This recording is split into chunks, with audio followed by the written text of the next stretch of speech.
10 দলীয় জোট নিয়ে বিরাট একটা ষড়যন্ত্রের খেলা শুরু হয়েছে। কারা শুরু করেছে ষড়যন্ত্রটা? এটি একটা ভিডিও দেখলে আপনাদের কাছে পানির মতো পরিষ্কার হয়ে যাবে। আসুন আগে আমরা ভিডিওটা অল্প একটু দেখে নেই, তারপরে গোপন কথা যেটি প্রকাশ হয়ে গেছে সেটি আপনাদেরকে বলছি। আসসালামু আলাইকুম। শুকরিয়া।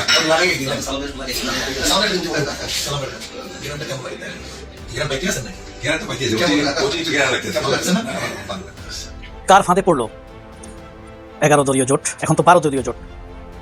35টি আসন দেওয়ার পরেও তারা টালবাহানা করছে। আপনারা বলেন তো, চরমনাইয়ের উপরে কি আসলে রাজনৈতিক আস্থা রাখা যায়? দেশনেত্রী বেগম খালেদা জিয়ার জীবন অবসানের মাধ্যমে একটি প্রশ্ন মানুষের ভিতরে চরমভাবে ঘুরপাক খাচ্ছে। সত্যি কি দেশনেত্রী বেগম খালেদা জিয়া তিনি কি ইন্তেকাল করলেন, নাকি তাকে হত্যা করা হলো অত্যন্ত সুকৌশলে? বিশ্লেষক মহল, রাজনীতি বিজ্ঞানীরা এবং রাষ্ট্রবিজ্ঞানীরা, রাজনৈতিক বিশ্লেষকরা তারা এই সিদ্ধান্তে উপনীত হয়েছে যে দেশনেত্রী বেগম খালেদা জিয়াকে স্বাভাবিক মৃত্যু নয়, বরং তিলে তিলে তাকে হত্যা করা হয়েছে, তাকে মৃত্যুবরণ করতে বাধ্য করা হয়েছে। বেগম খালেদা জিয়ার মৃত্যুকে ঘিরে একটা আঞ্চলিক বা বৈশ্বিক রাজনীতির একটা মেরুকরণ কিন্তু দেখা গেল। 2026 সালের নির্বাচনে জামাত বিজয়ের জন্য জামাতের হাতে দুইটা তুরুপের তাস আছে। দুইটা তুরুপের তাস নিয়ে কথা বলবো আজকের এই ভিডিওতে। দুইটা তুরুপের তাস কি সেটা জানার জন্য আগ্রহ নিশ্চয়ই আপনাদের বেড়ে গিয়েছে, কারণ দেশের ভিতরে এখন জামাত জামাত একটা ভাব বা স্লোগান।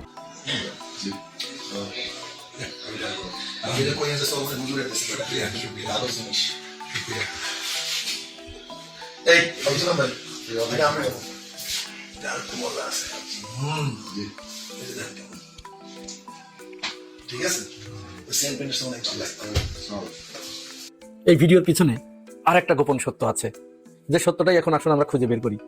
মূলত জামাত ইসলামের নেতৃত্বে যে 10 দলীয় জোটের আত্মপ্রকাশ করতে যাচ্ছে 2026 সালের নির্বাচনকে সামনে রেখে, এই জোটে সবচেয়ে বড় বাগড়া দিচ্ছে এখন চরমোনাই। জামাত ইসলাম দীর্ঘদিন ধরে ইসলামের পক্ষে যে দলগুলো আছে এদেরকে সাথে নিয়ে একটা প্ল্যাটফর্ম গঠন করার চেষ্টা করছে, এবং দীর্ঘদিন ধরে এটি কিন্তু সেই মাওলানা নিজামীর সময় থেকে শুরু হয়েছে। কিন্তু সবাইকে এক কাতারে আনতে পারলেও অনেক সময় চরমোনাইকে তখনই এক কাতারে আনতে পারা যায় নাই, কারণ চরমোনাই দেখেছি যে তাদের তো মুরিদ ব্যবসা, মূলত এই মুরিদ ব্যবসার ভিতরে আওয়ামী লীগ আছে, বিএনপি আছে, জামাত ইসলাম নাই অবশ্য, কারণ জামাত ইসলাম পীরের মুরিদ এ ধরনের খুব কম নাই, আর বাকি সবাই আছে, জাতীয় পার্টি আছে। তো বারবার চরমোনাই দেখেছে যে আমার মুরিদ ব্যবসায় ধস নামবে, আমার ব্যবসা টিকবে না যদি আমি জামাতের সাথে যাই, তাহলে আওয়ামী লীগ বেজার হবে, বিএনপি বেজার হবে, জাতীয় পার্টি বেজার হবে, যার কারণে তারা এটাতে রেসপন্স করে নাই। এবার সর্বশেষ এই ডক্টর শফিকুর রহমান চরমোনাই পীর সাহেবকে একেবারে ছাই দিয়ে ধরেছে। উনি তো সবসময় গায়ে তেল মেখে থাকেন, তো এই শফিকুর রহমান আবার কম তেদর না। তিনি কি করলেন, চরমোনাই পীরকে ভাবলেন যে যেহেতু ইসলামী ঐক্য জোট এসেছে, খেলাফত আন্দোলন এসেছে, এরা যেহেতু এসেছে, তাহলে চরমোনাইয়ের পীর সাহেবকেও আনতে হবে এই জোটে। আর শফিকুর রহমান হাতে ছাই মেখে তাকে ধরলেন। কিন্তু ওই যে কাদার ভিতরে যে বাম মাছ থাকে, ও তো আসলে ওই ছাইয়ের ভিতর থেকেও সে উড়ে চলে যায়। তো চরমোনাইয়ের পীর সাহেবের অবস্থা হয়েছে এরকম, এই জামাতের সাথে বলেন যে হ্যাঁ আছি, আবার কিছুক্ষণ পরেই বলেন যে না নাই, এই বলেন আছি, আবার বলেন নাই, অর্থাৎ ওই বাম মাছের মতো বারবার কাদার ভিতরে ডুব মারে। এই করতে করতে এক পর্যায়ে কিন্তু সিদ্ধান্ত হয়েই গেল যে হ্যাঁ এটি 10 দলীয় জোট, 8 দলীয় জোট ছিল। সর্বশেষ এখানে এনসিপি এবং এলডিপির কর্নেল অলি আহমদের নেতৃত্বে এলডিপি যখন এসে যোগদান করলো এই জোটে, তখন কিন্তু এই জোট মানে ফুলে ফেপে একেবারে মহির হয়ে পরিণত হলো। এবং মূলত এই দুটি দল এই জোটে আসার সাথে সাথেই রাজনৈতিক হিসাব নিকাশটাও পাল্টে গেল। আর যখন রাজনৈতিক হিসাব নিকাশটা পাল্টে গেল, অর্থাৎ বিএনপি যখন চিন্তা করলো যেহেতু সবগুলো ওখানে চলে গেছে, বিএনপিতে যে জোটগুলো আছে ওগুলো তো আসলে বিএনপি ছাড়া বাকিগুলোর কোনো অস্তিত্ব নাই বলা চলে, কোনো ধরনের অস্তিত্ব নাই, কারণ ওই ধরনের কোনো ভোট ব্যাংক নাই। কিন্তু এই জোটে, জামাতের জোটে চরমোনাইয়ের কিছু ভোট আছে, তারপরে এনসিপির যথেষ্ট ভোট আছে, তারপরে আপনার এলডিপির ভোট আছে, মুজিবুর রহমান মঞ্জুর আপ বাংলাদেশের যে আমাদের ফুয়াদ ভাইটা এদের যে ভোট আছে, প্রত্যেকের কিন্তু ভোট আছে, কিন্তু ওইখানে বিএনপি ছাড়া অন্য কারোর কোনো ভোট নেই। তখন যখন একেবারে জোটটা নিশ্চিত হয়ে গেল, বাম ঘরানার যে বুদ্ধিজীবী গুলো দেশে আছে তারা চিন্তা করলো যে এখানে তাহলে কি করা যায়, কাকে ধরা যায়। তারা অনেক খুঁজে খুঁজে পেয়ে গেল চরমোনাইয়ের পীর সাহেবকে। চরমোনাইয়ের পীর সাহেবকে বললো যে আচ্ছা আপনি কেন এই জামাতের নেতৃত্বে জুটে যাবেন? আপনি হলেন বর্তমান বাংলাদেশের সবচাইতে বড় রাজনৈতিক দল, আপনার সারা বাংলাদেশে সমর্থক আছে, কর্মী বাহিনী আছে, এবং আপনি একা যদি নির্বাচন করেন 300 আসনে, আপনি 143টা আসন নিশ্চিত পেয়ে যাবেন, এটা আপনার এ গ্রেডের আসন। তাহলে 143টা তো আপনি পেয়েই রয়েছেন, আর বাকি থাকলো কয়টা ক্ষমতা আসার জন্য? আপনি প্রয়োজনে বিএনপির কারো কাছ থেকে ধার নেন বা অন্য কারো কাছ থেকে একটু ধার নেন, ধার নিয়ে আপনি 143টা তো পেয়ে গেছেন, আপনি তো ক্ষমতায় চলে গেছেন, তাহলে আপনি কেন জামাতকে নেতা মানবেন? চরমোনাইয়ের পীর সাহেব পানের দোলা একটা মুখে দিয়ে ভাবলো হ্যাঁ কথা তাই, চরম সত্য কথা বলেছে তো।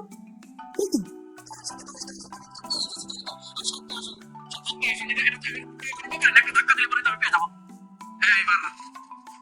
পীর সাহেব তিনি সাংবাদিক সম্মেলনে ঘোষণা করলেন যে যদি জামাত ইসলাম বড় ভাই সুলভ আচরণ করছে তারা আমাদের সাথে, তাদের এই বড় ভাই সুলভ আচরণ যদি না ছাড়ে তাহলে আমরা তাদেরকে আমাদের জোট থেকে বের করে দেবো। তো সাংবাদিকরা প্রশ্ন করলো যে জোট তো জামাতের নেতৃত্বেই হচ্ছে, আপনি তাকে কিভাবে বের করে দেবেন? কেন, কিভাবে এটা সম্ভব? আমরাই তো তাদেরকে এখানে ডেকে এনেছি। এটা বিষয়টা অনেকটা এরকম যে মা ছেলেকে বলছে যে বাবা তুই না তোর মাওই বাড়ি গেলি, তো আজকে থাকার কথা বলে গেলি, তো চলে আসলি কেন? ছেলে বলছে মা মাওই রাখতেই চাইলো না, আমি জোর করে চলে আসছি। এরকম চরমনায়ের পীর সাহেবের অবস্থা। তো এখন মূলত চরমনায়ের পীর সাহেবকে এই জোটে, জামাতের এই জোটে যাতে না যায় এই জন্য এইখান থেকে তাদেরকে ঢুকিয়ে দেওয়া হয়েছে কৌশলে। মানে তাদের একমাত্র চিন্তা যে জামাতের জোট থেকে চরমনাইকে আলাদা করতে পারলেই বিএনপি একেবারে ফাঁকা মাঠে গোল দিতে পারবে। তো এখন বের হওয়ার তো একটা কৌশল দরকার, কিভাবে বের হবে? তো জিজ্ঞেস করলো পীর সাহেব ওনাদের কাছে, যাচ্ছা তাহলে আমরা এখন বের হবো কি বলে? আমরা তো যেহেতু জোটের কথা বলেছি, বেশ কিছুদিন ধরে একসাথে এই আলাপ আলোচনা চলছে, তো এখন যদি সরাসরি বের হয়ে আসে আমাদের তো মুনাফিক বলবে, তো কি করবো তাহলে, এখন কি বলা যায়? তো ওই বুদ্ধিজীবীগুলো তখন চরমনাই পীর সাহেবকে বললেন যে ভালো কৌশল আছে, তোমার এত চিন্তা কিসের, তোমাকে কেউ মুনাফিক বলবে না, বরং আমরা তো জামাতকে সবসময় মুনাফিক বলি, এবার ওদের ঘরে দোষ চাপিয়ে দিচ্ছি, বেরোয় আসবে তোমরা, কিন্তু জামাতকে তোমরা মুনাফিক বলে বেরোয় আসবা। কি করতে হবে? জামাতের একদম নিশ্চিত আসন কোথায় কোথায় আছে, জামাতের ঘাঁটি। তো পীর সাহেব বললেন যে জামাতের ঘাঁটি আছে সাতক্ষীরা, সাতক্ষীরাতে তো জামাত সবসময় আওয়ামী লীগের সময়ও জামাত পাস করে, তারপরে এই যে কক্সবাজারে, তারপরে চট্টগ্রামে শাহজাহান চৌধুরী, তারপরে কুষ্টিয়া 4 আসন, এখানে তো জামাতের বিরাট ঘাঁটি, তারপরে ঢাকার ভিতরে জামাত যেখানে যেখানে আসন নেওয়ার জন্য দীর্ঘদিন ধরে পরিকল্পিতভাবে ভোটার মাইগ্রেশন করেছে, তাদের দলীয় নেতা কর্মীদেরকে এখানে এনে রাখার ব্যবস্থা করেছে, এইগুলো যেখানে যেখানে জামাত নিশ্চিত পাস করবে এইটা তোমরা বসে থাকবা, এবং আসন সংখ্যা চাইবা তোমরা 150 থেকে কমতে কমতে 90, 80, 60, 70, এখন 60 এসে ঠেকছে আর কি। কিন্তু এই 60 এসে ঠেককে বলছে ওইদিকে ছাড় দিবা আর এইদিকে তোমরা টাইট দিবা, যে আমাদের এই আসন দিতে হবে। তো তাই একেবারে জামাতের কাছে বলে দিল যে আমাদেরকে ওই শাহজাহান চৌধুরীর ওই আসনটা দিতে হবে, তারপরে সাতক্ষীরার সবগুলো আসন দিতে হবে আমাদের, তারপরে কক্সবাজারের হামিদুর রহমান আজাদের যে এমপি, উনি সবসময় এমপি হন, ওই আসনটা দিতে হবে। এরপরে কুমিল্লায় আব্দুল্লাহ মোহাম্মদ তাহের, কুমিল্লা যে আসনটা, কুমিল্লা 14, যেখানে জামাত সবসময় পাস করে, এটা দিতে হবে আমাদের। তারপরে মোহাম্মদপুরের যে আসনটা মোবারক ভাই দাঁড়িয়েছে, ঢাকা 13, এইটা দিতে হবে। তো জামাত ইসলাম এখানে অনেক ছাড় দিল, ঢাকা 13 দিয়ে দিল, এনসিপি কে ঢাকা 8 দিয়ে দিল, ঢাকা 11 দিয়ে দিল। হ্যাঁ, তারপরে কিছু কিছু জায়গায় যেখানে জামাত একেবারে নিশ্চিত পাস করবে সেগুলো জোটের স্বার্থে দিয়ে দিল। এখন জামাতের তো আর আন্তরিকতার ঘাটতি নেই, জামাত কিন্তু প্রচন্ড ভাবে আন্তরিকতা দেখিয়েছে এই জোটটা টিকিয়ে রাখার জন্য, প্রচন্ড আন্তরিক এখন পর্যন্ত আন্তরিক। এবং এতে জামাতের নেতাকর্মীরা কিন্তু প্রচন্ড নাখোশ হয়েছে কেন্দ্রের প্রতি, যে তাদের দীর্ঘদিন ধরে বানানো হাতে গোড়া যে আসনগুলো সেগুলো তারা দিয়ে দিচ্ছে, চরমনাইকে দিচ্ছে, ইসলামী ঐক্যজোটকে দিচ্ছে, হ্যাঁ, তারপরে এনসিপি কে দিচ্ছে। তারপরেও জামাত তাদের নেতাকর্মীদের শুধু বলছে, যারা নমিনেশন পেপার সাবমিট করেছিল, শুধু ফোন দিয়ে বলছে আপনি দাখিল করবেন না, নমিনেশন পেপার তুলবেন না, ব্যাস তারা সামি নাও তা না, সাথে সাথে তারা শুনছে। এখন চরমনাইয়ের পীর সাহেব দেখলো যে শালার এটাতেও তো ঠেকানো যাচ্ছে না, এ তো সব হয়েই তো গেল, যা বলি তাই মেনে নেয়, তাহলে এখন ওখান থেকে বেরোবো কি করে? এই যে ভিডিওটা দেখলেন রাতের অন্ধকারে বিএনপির সাথে হাত মেলানোর একটা কৌশল, এটা বিএনপির অফিসে গিয়ে তারা মির্জা ফখরুল ইসলাম আলমগীর, শহীদউদ্দিন চৌধুরী এনিকে জড়িয়ে ধরে চুমু খেলেন পীর সাহেব চরমনাই, আর জামাতকে এই মেসেজ দিয়ে দিলেন যে দেখো আমাদের কত ক্ষমতা, যদি তোমরা আমাদের কথা মতো আসন না দাও তাহলে আমরা কিন্তু আমাদের জোট থেকে তোমাদের। এখন জামাত ইসলামের উচিত চরমনাইয়ের পীর সাহেবকে চরমনাইয়ের মতো ছেড়ে দেয়া, কারণ মানুষের একবার একটু শিক্ষা হওয়া দরকার আছে। তাদের ভোট আছে সারা দেশেই, কিছু 200-400 করে ভোট আছে, তবে আসন পাবার মতো তাদের ভোট আছে এটি আমরা বলছি না, এটি বলা যাবে না। তো তাদেরকে তাদের মতো ছেড়ে দেন, বাকিদের নিয়েই জোটে অগ্রসর হন। আল্লাহ যদি সহায় হন, বাংলাদেশের জনগণ মনে হয় এবার আপনাদের পাশে আছে। একটা রাজনৈতিক দল প্রথমবারের মতো রাজনীতিতে গুরুত্বপূর্ণ হয়ে ওঠার সুযোগ, বাংলাদেশের মানুষের কাছে নিয়ামক শক্তি হওয়ার সুযোগ, বিশ্বাস, রাজনৈতিক বিশ্বাস, আস্থা এবং ভবিষ্যৎ রাজনীতি, গণতন্ত্র এবং ইসলামের জন্য গুরুত্বপূর্ণ ভূমিকা রাখার প্রশ্নে যখন তার অবদান গুরুত্বপূর্ণ হয়ে ওঠে, তখন সে যদি টালবাহানা করে তাহলে ভবিষ্যৎ রাজনীতিক বোদ্ধারা, গণতন্ত্রকামীরা তাদের উপরে কি ভরসা রাখতে পারবে? এই প্রশ্নটা আসছে। কেন আসছে? কারণ তারা এমন এক সময়ে এসে সিট নিয়ে জোরাজুরি জোর জবরদস্ত করছে, তা প্রশ্ন আসাটা খুব স্বাভাবিক। এটা একরকম রাজনৈতিক টালবাহানাও বলা যেতে পারে। চরমনাই কিন্তু বাংলাদেশের পীর অঙ্গনে আলোচিত একটি নাম। বাংলাদেশের যত পীর আছে তার মধ্যে সবচেয়ে সংগঠিত চরমনাই। প্রত্যেকটি জেলায় তাদের কমিটি রয়েছে, আর কোনো পীর এমনটা নাই। এমন আমি ব্যক্তিগতভাবে এটাও মনে করি অন্য পীরদের চাইতে তারাই ভালো তুলনামূলকভাবে। তারপরেও তারা অতীতে ভাষা যা ভূমিকা রেখেছে তা বাংলাদেশের রাজনীতিতে এখন এসে গুরুত্বপূর্ণভাবে স্মরণীয় ইতিহাসের অংশ হয়ে ওঠার সুযোগ তৈরি হয়েছে। সেই অবস্থায় তৈরি হওয়ার পরেও তারা কিন্তু তাদের অতীতের কোনো রকম বৈশিষ্ট্যগুলো থেকে বেরিয়ে আসতে পারেনি। জামায়াতকে মেলাইন করা, ছোট করা, বিব্রত করা, একসময় তো তারা নানান রকম আক্রমণাত্মক কথাও বলেছে। আপনারা মনে থাকতে পারে এমনকি খুনি হাসিনা পালানোর পরেও চরমোনাই তারেক রহমানকে যাচ্ছে তাই কথা বলেছে, চাঁদাবাজ খাম্বা বলে ওপেন স্পেসে কথা বলেছে। শিবিরকে এমন ভাষায় কথা বলেছে যা আসলে মানুষের সামনে বলার মতো না। অনেকেই বলে, কিন্তু আমরা আসলে অনেকে এটা শিখে আসে নাই, কিন্তু তারা সমালোচনা সইতে পারে না। বাংলাদেশের অনেক রাজনীতিতে এই বৈশিষ্ট্য আছে, মন্দ বৈশিষ্ট্য, সমালোচনা তারা সইতে পারে না। এখন তারা কথা হলো কাদের ফাঁদে পড়লো? বিএনপির ফাঁদে পড়েছে। বিএনপিকে তাদেরকে এমন কোনো অফার দিয়েছে, তোমাদেরকে এত টাকা দিব, তোমরা বেরিয়ে আসো, একা নির্বাচন করো, অথবা আমাদের সাথে আসো, অথবা তোমাদেরকে ক্ষমতায় আসলে একটা মন্ত্রী দিব, 2টা মন্ত্রী দিব, জাতীয় সরকারে গুরুত্বপূর্ণ ভূমিকা রাখবা। এটা একটা ফাঁদ হতে পারে, বিএনপি থাকতেও পারে। আরেকটা জিনিস হতে পারে প্রথম আলোর অসোয়াশা, এরকম যে যেখানে এনসিপি গেছে সেখানে তোমাদের গুরুত্ব থাকবে না। এটা একটা প্রশ্ন তুলে দিতে পারে প্রথম আলো বা বামরা। ভারত এটা বলতে পারে, তোমরা যদি এখন জামায়াতের সাথে যাও তাহলে ভবিষ্যতে আর তোমাদেরকে গণতান্ত্রিক দলে টানা হবে না। আবার এমন হতে পারে, জামায়াত ক্ষমতা যাওয়ার সিঁড়ি হয়ে উঠিও না। চরমোনাই এখন যে ভূমিকাটি রাখছে, 2004 সালে যখন গণতন্ত্র রক্ষায় আজকের মরহুমা বেগম খালেদা জিয়া 4 দলীয় ঐক্যজোট গঠন করছিলেন, তখন চরমোনাই এখানে আসে নাই। আওয়ামী লীগের ইশারায় তারা আলাদা থাকতে চেয়েছে, থেকেছে। এরশাদ তখন ঠিক এইরকম আচরণ করেছে। 4 দলীয় ঐক্যজোটের সাথে তারা মঞ্চে উঠেছে, হাত নেড়েছে, আবার পালিয়ে গিয়ে শেখ হাসিনার সাথে তারা এক হয়েছে। 2004 সাল থেকে শুরু করে 2006 সাল পর্যন্ত এরশাদ বিএনপির সাথে খুব খেলা খেলেছে। এই খেলাটা পুরোই ভারতের ইশারায়, ভারতের গোয়েন্দাদের ইশারায়। এরশাদ একবার একটা কথা বলেছিল, আমার চাইতে কেউ ভারতের দালাল হবার দরকার নাই। যদিও কথাটি বলেছে শেখ হাসিনাকে উল্লেখ করে। চরমোনাই সেই ফাঁদে পড়েছে। তবে সবাই ইতিহাসের কাছে নিজ নিজ জবাব দিবে। সেদিন ইতিহাস তাদের কাছ থেকে সরাসরি জবাব নিবে না। এই ব্যাখ্যা সেই ব্যাখ্যা দিয়ে আপনি ইতিহাসকে বুঝিয়ে দিতে পারবেন না। ইতিহাস সবার কাছ থেকে জবাব নেয়। 100 বছরের বাংলাদেশের পরে, 100 বছর পরে বাংলাদেশের ইতিহাস কি শেখ হাসিনাকে জিজ্ঞেস করে রচিত হবে? না, সেদিন আর খুনি শেখ হাসিনা থাকবে না। সেদিন এটাই বর্ণিত হবে বারবার শাসনে এসে হাসিনা কি করেছিল। তবে চরমোনাই কি এই ফাঁদ থেকে বেরিয়ে আসতে পারবে? সম্ভাবনা খুবই ক্ষীণ। চরমোনাইয়ের উপরে ভরসা রাখা যায় না। অনেকে হয়তো বলে যে চরমোনাই কত % ভোট পায়। আমি এটাকে গুরুত্বপূর্ণ হিসাবে দেখতে চাই না। একটি সংগঠন, একটি দল ইসলামের জন্য কাজ করে, এমন একটি সম্প্রদায় একটি জোটের সাথে সংঘবদ্ধ হচ্ছে, এটার রাজনৈতিক ভ্যালু আর ভোটের ভ্যালু ভিন্ন। ভোটের ভ্যালু 0.01%, 0.04% হলেও আন্তর্জাতিক আলোচনার ক্ষেত্রে এর গুরুত্ব ভিন্ন। ভ্যালুটা দুইভাবে করতে হবে। এক হলো ভোটের রাজনীতিতে তাদের অবদান, আরেকটি হলো জোটের রাজনীতি তাদের অবদান।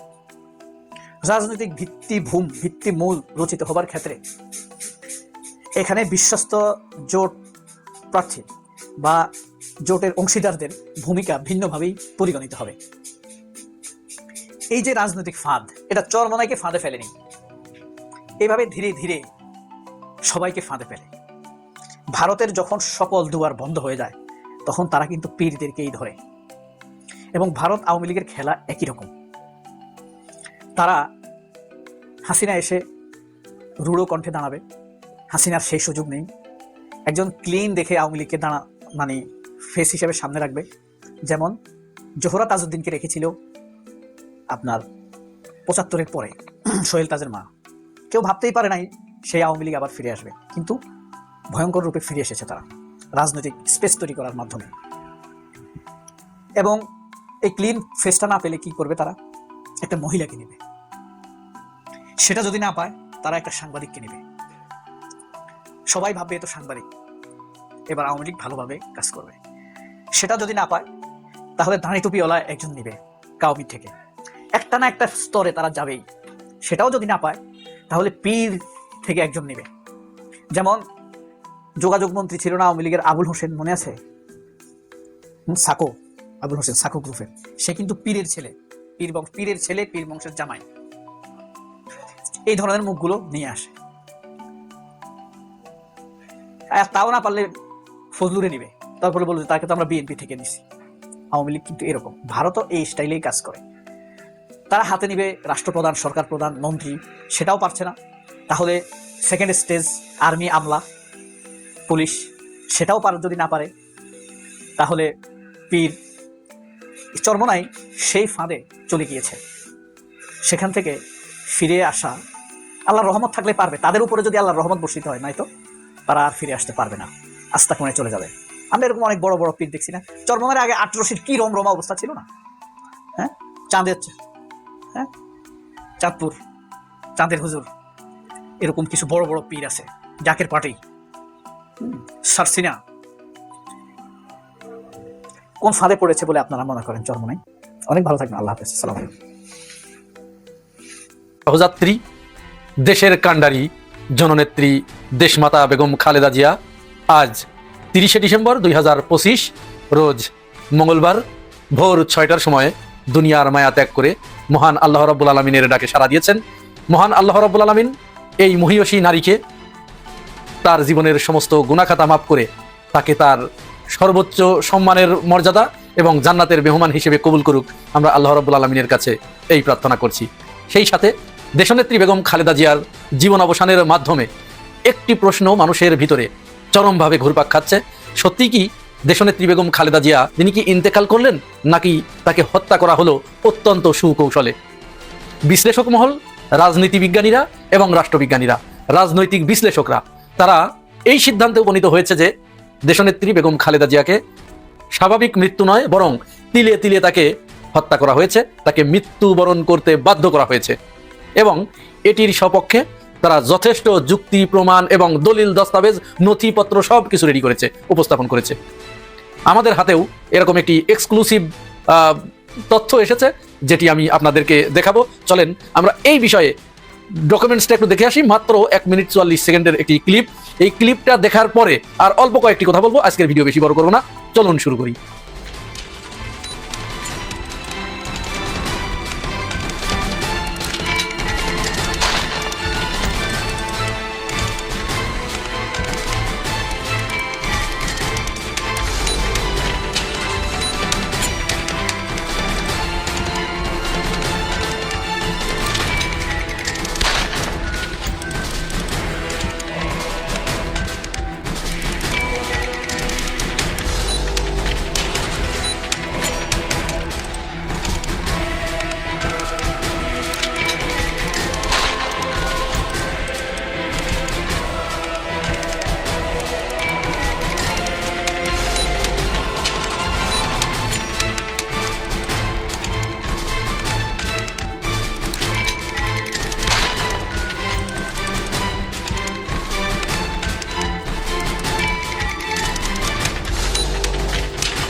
এই ভিডিওটি ছাড়াও আমরা বিএনপির একজন নেতার মুখের বরাত দিয়ে একটি ঘটনা শুনবো।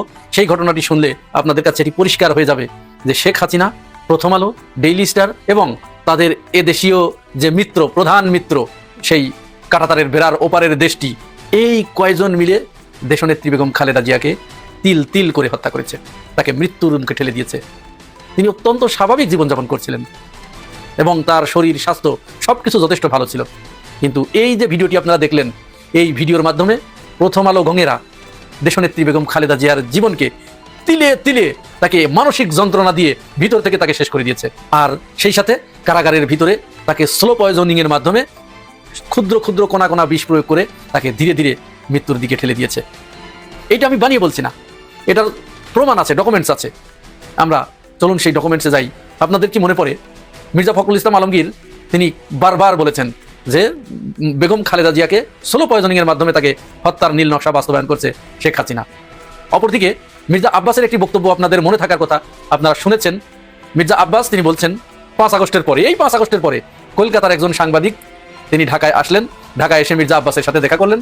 দেখা করার পরে তিনি জিজ্ঞাসা করলেন যে তোমরা কিসের এত বড়াই করছো, এত নাচানাচি করছো কেন, কাকে নিয়ে তোমরা রাজনীতি করবে? মির্জা আব্বাস তাকে জিজ্ঞাসা করলেন কলকাতার সেই সাংবাদিককে, কেন আমরা আমাদের দেশনেত্রী বেগম খালেদা জিয়াকে নিয়ে? তখন তিনি সেই সাংবাদিক মির্জা আব্বাসকে বললেন যে তিনি তো আর 2 বছর সর্বোচ্চ বাঁচবেন, 2 বছরের বেশি বাঁচবেন না, তাহলে তোমরা তাকে নিয়ে এত নাচানাচি কেন করছো? মির্জা আব্বাস তাকে জিজ্ঞাসা করলেন এটি কেমন কথা, কেন 2 বছরের বেশি বাঁচবে না, আপনি এটা জানলেন কি করে? তখন ওই সাংবাদিক, ভারতীয় ওই সাংবাদিক মির্জা আব্বাসকে বলেছিলেন যে এটি সেইভাবেই ডিজাইন করা, সেইভাবেই প্ল্যান করা, তিনি কতটুকু বিষ প্রয়োগ করলে কত সালের ভিতরে মারা যাবেন সেই মাত্রা অনুযায়ী তাকে সেই অনুযায়ী পয়জনিং করা হয়েছে। সুতরাং 2 বছর তিনি বাঁচবেন না, ঠিক তাই হলো। অর্থাৎ 5 আগস্টের পরে মাত্র তিনি 17 মাস দুনিয়ার বুকে বেঁচেছিলেন। তাহলে এই যে মেটিকুলাস ডিজাইন, এই ডিজাইন কারা বাস্তবায়ন করলো? এই ইন্ডিয়া শেখ হাসিনাকে দিয়ে তাকে এই দুনিয়ার বুক থেকে সরিয়ে দিল। আর সেই ইন্ডিয়া এবং শেখ হাসিনা এখন দেশনেত্রী বেগম খালেদা জিয়ার মৃত্যুর খবর শুনে শোকবার্তা প্রেরণ করে, ভারত শোকবার্তা প্রেরণ করে। এই শোকবার্তা গ্রহণ করার বিন্দুমাত্র কোনো কারণ আছে বলে আমরা মনে করি না। আমরা মনে করি বিএনপির হাইকমান্ডের কাছে আমরা আহ্বান জানাবো, যদি আমার এই ভিডিও আপনাদের সামনে যেয়ে থাকে তাহলে আপনারা এই শোকবার্তাকে প্রত্যাখ্যান করুন। এটি মূলত শোকবার্তা নয়, এটি আপনাদের সাথে প্রতারণা, প্রহসন এবং আপনাদের কাটা ঘায়ে নুনের ছিটা দেয়া। শেখ হাসিনা সেখানে বসে হত্যা করেছে, তারেক রহমানকে এতিম করেছে, আরাফাত রহমান কোকোকে মেরে ফেলেছে, সে এবং তার ছেলে সজীব ওয়াজেদ জয় দুজন মিলে শোকবার্তা প্রেরণ করছে। এটি কি শোকবার্তা? এইটাকে কি আমরা শোকবার্তা বলতে পারি? না, নিশ্চয় নয়, এটি শোকবার্তা নয়। এটি আপনাদের সাথে টিটকারি মারছে, ফাজলামো করছে, আপনাদের গায়ে হাত দিয়ে ইয়ার্কি মারছে। এখন বিএনপির নেতাকর্মীরা এটি চিন্তা করুক যে প্রথম আলো, যে ডেইলি স্টার, যে ইন্ডিয়া, যে আওয়ামী লীগ বিএনপিকে ছন্নছাড়া করার জন্য, উচ্ছন্নে পাঠানোর জন্য এবং নেতৃত্ব শূন্য করার জন্য দেশনেত্রী বেগম খালেদা জিয়াকে অত্যন্ত সুপরিকল্পিতভাবে, সুচতুরভাবে তাকে মৃত্যুর দিকে ঠেলে দিয়েছে। তাদের সাথে কেমন আচরণ করবে এবং তারা তাদেরকে গ্রহণ করবে কিনা এই সিদ্ধান্ত কিন্তু বিএনপিকে নিতে হবে। হঠাৎ করে আমরা যখন দেখি যে প্রথম আলো এরকম খালেদা জিয়াকে মানসিক যন্ত্রণা দিয়েছে, সেই প্রথম আলো ডেইলি স্টার হঠাৎ করে বিএনপির কাছে কেন এত ভালোবাসার পাত্র হয়ে গেল আমাদের বুঝে আসে না। এরা আজ যা করেছে কাল যে এই কাজটা করবে না সুযোগ পেলে, এর কোনো নিশ্চয়তা আছে? কোনো নিশ্চয়তা নেই। সুতরাং আবার বলছি, আপনারা ভারত, শেখ হাসিনা, সজীব ওয়াজেদ জয় এদের এই শোকবার্তাকে প্রত্যাখ্যান করুন। এদেরকে বুঝিয়ে দিন যে তোমরা যাকে হত্যা করেছো এটি আমাদের নখদর্পণে আছে, এটি আমরা খুব ভালো করে বুঝি, জানি। সুতরাং তোমাদের এই শোকবার্তাকে আমরা ভালোভাবে গ্রহণ করলাম না, এটি প্রত্যাখ্যান করলাম। এটি অত্যন্ত জরুরি রাজনীতির জন্য, বেগম খালেদা জিয়ার জন্য। তিনি কোনোদিন কারোর কাছে মাথা নত করেন নাই, মৃত্যুর পরেও তিনি কারোর এই কালপ্রিটদের শোকবার্তা তিনি নিয়ে কবরে যাবেন। 2026 সালের নির্বাচনে জামাত বিজয়ের জন্য জামাতের হাতে 2টা তুরুপের তাস আছে। 2টা তুরুপের তাস নিয়ে কথা বলবো আজকের এই ভিডিওতে। 2টা তুরুপের তাস কি সেটা জানার জন্য আগ্রহ নিশ্চয়ই আপনাদের বেড়ে গিয়েছে, কারণ দেশের ভিতরে এখন জামাত একটা ভাব বা স্লোগান চলছে সব জায়গায়। অফিস, আদালত, ব্যাংক, বিমায়, চায়ের দোকান, রিক্সার ড্রাইভার, প্লেনের পাইলট থেকে শুরু করে সকল জায়গায় জামাত একটা কথা এখন রব উঠে এসেছে। তো সেই জায়গায় আমি বলবো বিজয়ের জন্য যে 2টা তুরুপের তাস আছে জামাতের হাতে, সেই 2টা তুরুপের তাস নিয়ে কিছু কথা বলছি আপনাদেরকে। 71-এর মুক্তিযুদ্ধের জামাত নিয়ে বিতর্ক করার সুযোগ পেয়েছে 54 বছর আওয়ামী লীগ, বিএনপি, জাতীয় পার্টি সবকটা দল। 71 সালে জামাত বাংলাদেশের স্বাধীনতার পক্ষে ছিলেন না, দ্বিখণ্ডিত না হয়ে 2টা মুসলিম দেশ একসাথে থাকুক তার পক্ষে ছিলেন। কিন্তু মানুষের রক্তপাত করেছে, মানুষের ক্ষয়ক্ষতি করেছে, নারী দর্শন করেছে, এইগুলা অ্যাড করে দেওয়া হয়েছে 71-এর পরে 72, 73, 74 সালে এসে তাদের নামের সাথে এগুলা ঢুকিয়ে দেওয়া হয়েছে। কিন্তু বাস্তবতায় কিন্তু সেইভাবে জামাতের কোনো শীর্ষ নেতা এই ধরনের অপরাধের সাথে জড়িত না। পাকিস্তানের আর্মিরা বা পাকিস্তানের লোকেরা সেখানে কিছু খারাপ কাজ করেছে, সেখানে বিহারিরা পাকিস্তানিদের সহযোগী হিসাবে কিছু খারাপ কাজে জড়িত আছে, কিন্তু জামাতের যা শীর্ষস্থানীয় নেতা তারা কোথাও নাই। এখন এই বিষয়টা নিয়ে 54 বছর জামাতকে খাটু করে রেখেছিলেন রাজনীতিবিদরা, কিন্তু শেখ হাসিনা দিল্লি পালিয়ে যাওয়ার পিছনে যে নাটের গুরু যাকে বলা হয়, আমরা অনেক সময় শুনেছি যে ডক্টর মোহাম্মদ ইউনূস মাহফুজ আলমকে পরিচয় করিয়ে দিয়েছে মাস্টার মাইন্ড। আসলে এইগুলা হলো বাহ্যিক, বাহিরে দেখানোর জন্য মাত্র। মূল কে সেই মাস্টার মাইন্ড সেটা কিন্তু এখন বের হয়ে আসছে সবার কাছে। এই কথাটা মেনে নেওয়া এখন সকলের জন্য ওয়াজিব যে সত্য মাস্টার মাইন্ড হলেন ডাক্তার শফিকুর রহমান, বাংলাদেশ জামাত ইসলামীর 3 বারের নির্বাচিত আমির। উনি এই মাস্টার মাইন্ড, শুধু এই মাস্টার মাইন্ড যেটা 24-এ বিজয়ী হয়েছে, মাস্টার প্ল্যানটা কিন্তু 24-এর না। এই মাস্টার প্ল্যান আরো 2-4-5 বছর আগের প্ল্যান। 2-4-5 বছর আগ থেকে জামাত শিবিরকে এবং জামাতের তরুণ, এখন একটা যুব জামাত নামক তারা একটা সংগঠন করেছে, যেটা অফিসিয়ালি আলাদা সংগঠন নয়, কিন্তু তাদের মিটিং মিছিল সবকিছু বড়গুলো একসাথে হলেও কিন্তু সাংগঠনিক কাজ আলাদা আলাদা হয়। এই যুব জামাতটা সৃষ্টি করেছে ডক্টর শফিকুর রহমান আমির হওয়ার পরে। এর আগে জামাতে যুব জামাত নামক কোনো জিনিস ছিল না।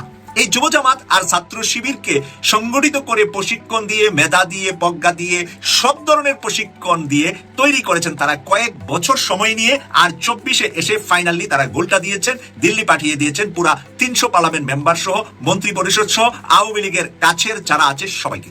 এই বিজয়টা যে জামাত করেছে, এখন আর এইটাকে দিবালিকের মতো, আয়নার মতো পরিষ্কার। যেখানে বিএনপির শীর্ষ নেতারা বিজয়ের আগ মুহূর্তেও বলেছিলেন যে আমরা এই আন্দোলনের সাথে জড়িত নয়। জামাতকে, শিবিরকে ব্যান করলো শেখ হাসিনা 1 আগস্ট, আর 5 আগস্ট শেখ হাসিনা তার বোন সহ, তার সঙ্গী সাথী সহ পালাইয়েছেন বাংলাদেশ থেকে। মাত্র 4 দিন মাঝখানে 5 আগস্ট পালাতে বাধ্য হয়েছেন। এরপরে বেগম খালেদা জিয়া মুক্ত হয়েছেন কারাগার থেকে। এরপরে তারেক রহমান সাহেব বাংলাদেশে এসেছেন বীরের বেশে। যদি এইভাবে জামাত শেখ হাসিনাকে বিতাড়িত করতে না পারত, তাহলে তারেক রহমান সাহেব আজকে বাংলাদেশে এসে ওনার মায়ের এই সুন্দর ভিআইপি মর্যাদার নামাজের জানাজার আয়োজন করতে পারতেন না। বা দেশে উনি আসার পরে যেভাবে সরকার ভিআইপি মর্যাদা দিয়ে ওনার সিকিউরিটি নিরাপত্তা দিয়েছে, সেটা 5 আগস্ট 24-এর আগে কল্পনাও তারেক রহমান সাহেব করতে পারেননি। তাই সবকটা মিলে 24-এর বিজয় জামাতের হাত ধরে হয়েছে। 71 জামাতের হাত নয়, বিএনপি, আওয়ামী লীগ, জাতীয় পার্টি অন্যদের হাত ধরে হয়েছিল। এখন 71 দেখে নাই এবারের ভোটার সংখ্যা প্রায় 6 কোটি। যে 6 কোটি 71 দেখে নাই, তারা হলেন এবারের নতুন, প্রথমবারের মতো তারা ভোট দিবেন। গত 18-20 বছর তারা ভোট দিতে পারেন নাই। তাই এই যে নতুন 6 কোটি ভোটার আর পুরাতন 6 কোটি 70 লক্ষের মতো, টোটাল আমরা 13 কোটির চাইতে কম ভোটার এবারের নির্বাচনে ভোট দেব। প্রিয় দর্শক, এই 6 কোটি তরুণ ভোটারদেরকে নিয়ে তারা 24-এ বিজয়টা এনেছেন। পুরাতন যারা আছেন 6 কোটির উপরে, যারা সিনিয়র, যাদের বয়স 50-এর উপরে, তারা খুব কমই আছেন এবারের 24-এর আন্দোলনে অংশগ্রহণ করেছেন। যারা অংশগ্রহণ করেছেন তাদের বয়স যদি মাপতে থাকেন 50-এর নিচে, আর সবচেয়ে বেশি হলো 40 থেকে 20-এর মধ্যে। আপনি যদি 20-এর নিচেও যান, 15 পর্যন্ত বহু তরুণ ছেলেরা, তরুণী মেয়েরা রাস্তায় ছিল এবারের আন্দোলনে। তো এদিক থেকে জামাতের অর্ধেকের বেশি তাদের তরুণ তরুণীদের কাছে প্রিয় হয়ে যাওয়ার সুযোগ পেয়েছেন। আর এর নমুনা হিসাবে আমরা ঢাকা বিশ্ববিদ্যালয়, জাহাঙ্গীরনগর বিশ্ববিদ্যালয়, রাজশাহী বিশ্ববিদ্যালয়, চট্টগ্রাম বিশ্ববিদ্যালয়ের নির্বাচন দেখেছি। আজ 30 তারিখে বেগম খালেদা জিয়া যদি ইন্তেকাল না করতেন, তাহলে হয়তোবা জগন্নাথ বিশ্ববিদ্যালয়ে একই রেজাল্ট আমাদের সামনে আসতো। তো আগামী নির্বাচনে তারা দুটা চমক, আমি বললাম দুটা তুরুপের তাস তারা দেখাবেন। একটা হলো বর্তমান সময়ে অলি আহমেদকে সাথে নিয়ে, মেজর আখতারুজ্জামানকে সাথে নিয়ে এবং বিভিন্ন জায়গা থেকে মুক্তিযোদ্ধাদেরকে সাথে নিয়ে, কর্নেল, বেশ কয়েকজন কর্নেল, মেজর, ব্রিগেডিয়ার, তাদেরকে সাথে নিয়ে জামাত যেভাবে অর্গানাইজ করে নির্বাচনে নামছেন, এই নির্বাচনের প্রপাগান্ডা প্রচারণায় যখন 71-এর মুক্তিযোদ্ধা গ্রুপটা জামাত আমিরের পাশে দাঁড়িয়ে আওয়ামী লীগ, বিএনপির দুর্দশা, দুঃসময়, অপকর্মগুলা তুলে ধরবেন, তখন জনগণ তা খুব এমন মজা পাবেন যে মাইকের আওয়াজ যতটুকু দূরে যাবে ততটুকু মানুষ দাঁড়িয়ে দাঁড়িয়ে এই কথাগুলা শুনবে। কারণ তারা 71-এর বর্ণনাটা দিবে যে জামাত আসলে দলগতভাবে তারা দুটা মুসলিম দেশ আলাদা হওয়ার বিপক্ষে ছিলেন, কিন্তু সরাসরি তারা কোনো মানুষ হত্যা, নারী ধর্ষণে ছিলেন না। এই কথাটা কে বলবে? কর্নেল অলি আহমেদ সহ যারা মুক্তিযোদ্ধা এখন জামাতের টিমে এসেছেন। এত শক্তিশালী মুক্তিযোদ্ধারা জামাতের টিমে আছে, এইরকম টিম এখন বিএনপির হাতেও নাই, অন্য কোনো দলে তো নাই। তো এবারে নির্বাচন তো হবে বিএনপি বনাম জামাত। তাই 71-এর টিম জামাতের হাতে, আর 24-এর টিম পুরাটাই জামাতের হাতে। এনসিপি কে যখন তারা সাথে নিয়ে আসলো, 30টা সিট দাক আর যে কোটা সিট দিবে, এই এনসিপির মূলে ভিতরে আসলে কারা? এনসিপি একটা সংগঠন তারা করেছে, কিন্তু তাদের মাইন্ড, তাদের পড়াশোনার জীবনে কোন আদর্শে তারা বড় হয়েছিলেন, জাতীয়তাবাদী ছাত্রদল করেছিলেন, এই পার্সেন্টেজটা আমার মনে হয় অনেকটা জিরো হবে এনসিপির ভিতরে। ছাত্রলীগ করেছিলেন, এটা জিরো। কিছু কিছু সমাজতান্ত্রিক বামপন্থী ছোট দলের সাথে কেউ কেউ ছোট ছোট জায়গায় জড়িত ছিলেন। এর মধ্যে আবার যারা রিয়েল ভিতরে বামপন্থী ভাবনা নিয়ে থাকতেন তারা অলরেডি পদত্যাগ করে এনসিপি থেকে চলে গিয়েছেন। তারা যখন দেখলেন যে 90% ভোটার ভোট দিয়েছে তাদের দলের ভিতরে জামাতের সাথে থাকার জন্য, তাহলে ওই 10% বামপন্থীর জায়গা এনসিপিতে হয় নাই, অলরেডি তারা আউট হয়ে গিয়েছেন। তাহলে এই 90% এনসিপি কে নিয়ে তারা যে নির্বাচনের মাঠে নেমেছে, 24-এর বিজয় এই এনসিপি করেছে, এই কথা আমি যদি বিশ্বাস নাও করি, আমার ওয়াইফ, আমার মেয়ে, আপনার মা, আপনার বোন, আপনার ওয়াইফ, সবাই তারা কিন্তু এনসিপি কে বেশি পছন্দ